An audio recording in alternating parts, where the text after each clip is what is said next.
Retirement heaven is now a retirement hell, according to Morningstar. Oh, this is so. They really think you're this stupid. It's just, I mean, it's. Oh. So Jill has sent this to me. I'm thinking retirement heaven is not retirement hell. I'd like to hear this. What are we finally seeing some evidence of people running out of money and stuff? Okay, let's see it. People retired too early and they ran out of money. Now they're like, oh, what do I do? Nope. They had this lady retires to north of Tucson. I don't know where she retired from. And climate change is leading to hotter, drier summers in Arizona. It's so hot now that going outside is unbearable. And how long has this lady been in north of Tucson for retirement? 3 years. 3 years. So, 3 years ago, she was able to go outside in retirement during her daytime. Because north of Tucson, 3 years ago was 85 degrees. It was great, man. 85 degrees. It was green. Oh my goodness! But now it's 3 years later, climate change, the hottest year on record. Oh, the lies of this is how you know it's just this lies on top of lies. First of all, on record, we've debunked this 1,000 times, but just to remind you, record. How long have records been going back? 100 years. All right, we had a heat wave. On record, how effective are the thermostats? I've talked about this before. The thermostats we've been using in the past were weak. Now they're better, supposedly, but are they good? I mean, just the whole thing's just stupid. So we got a 100-year history on record. We had a heat wave that was hot, no other way around that. But if the idea that it was 5 degrees hotter was unbearable, and again, for a heat wave, whereas last year or 2 years ago or 3 years ago it was bearable. Dude, I lived in Phoenix. This is Phoenix now, not even freaking Tucson. I lived in Phoenix in the late 90s. Let me tell you, going outside was unbearable in Phoenix in the late 90s. So that's 20 years ago. 25 years ago, and supposedly the climate's got worse. Back then, it was freaking hot, dude. Oh, my goodness. It's just, if the facts are on their side, they wouldn't need to lie. Always remember that, my friends. If the facts are on your side, you don't need to lie. You don't need to exaggerate. You don't need to stretch the truth. You can just be honest with you. But this idea, and why is Morningstar pushing this?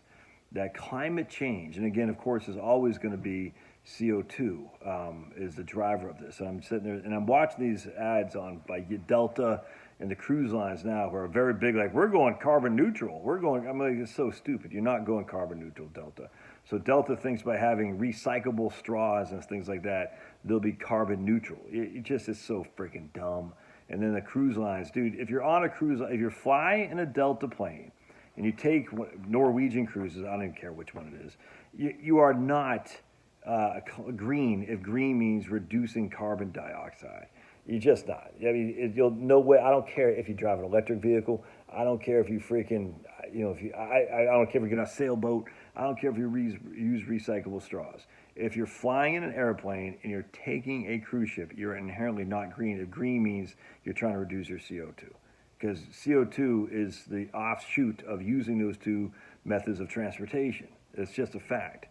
CO2, of course, is not bad. I like CO2. I'll take more of it any day of the week. We need the CO2. Why? Because it's a nutrient for plants. That's why we have more green vegetation in the world today than we've had 100 years ago, because of increase in CO2.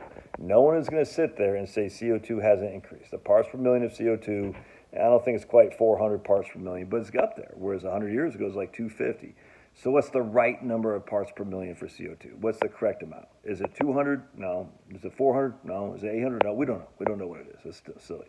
200 is too less. We don't want that. 300 is too little. We want more CO2 for more green vegetation. That's just fact. Why do you think indoor plant growers, they pump CO2 into their plants? Why? Because CO2 is a nutrient. It's fertilizer for your plants. Again, when you sing on a plant, it isn't because your voice is so freaking awesome. It's because you're breathing out CO2. Now, I've come to believe there probably is something to about, you're treating your plants with dignity and respect. It probably does help. If you look at the rice, sorry about the yawns. We've been on the road all day. We're sitting here in Granville, Michigan, right outside of Grand Rapids. We're gonna head on home tomorrow from our amazing trip up here to the great Western Michigan. It's just freaking gorgeous, dude. No way around it. We've had a good. It's a good trip. I always like it. I like home. Home wherever I like my home is. Wherever I lay my hat is my home. No, where my house is my home. My doggies, my Traeger grill, my family. That's what I like. I usually get on the road for about 2 days. After that, maybe 3 days. After that, I like to be HOME, baby, home. But anyway, so going back to CO2. Or going back to the rice experiment. You know, we do have an experiment called the rice experiment. You take some rice, you boil it, do the whole thing. You put some in a jar, and you put some other in another jar. Two unique or similar jars. And one you sing to it, and one you yell at it. And just watch after about a week to 2 weeks, the one you yell at and hate on is going to be a lot more. It's going to stink. It's going to look disgusting. It'll be entropied. If it'll just be nasty compared to the one that you sing to. It's just I've done this 3 times now. It's nuts how it works. So again, the rice experiment, the love-hate experience. You take a love rice, or you can do an apple. I've done apples and oranges, and it's just the one that you sing to is just it keeps it better. Now, would I eat it? No, but it's definitely not as degraded as the one I hate on. It's crazy. Try it. So there might be something to singing to your plants. In terms of if you sing to your plants, they're feeling the love, the vibration in the water, the ether. Maybe. But I actually think it has to do with the CO2. You sing, you're breathing CO2. Your plants love that. And I just don't understand why they're so. The financial media is just. It's just at this stage, it's just idiotic, man. It's always been like this. I have an old cartoon I put out from I don't know. I can't remember something. It said these guys are on an airplane, and one guy in behind says, "We're all gonna die," and the guy in front of him says, "Oh, you know something about the guy?" The guy in front of him says something to his guy who's next to him. "Oh, I wonder if he heard something from the pilot." And the guy next to him says, "No, he's a financial journalist." Dude. Journalism, media, they're all left wing, they're all fear mongers, be it the sports media, the financial media, or the regular media. You need to just don't listen to them.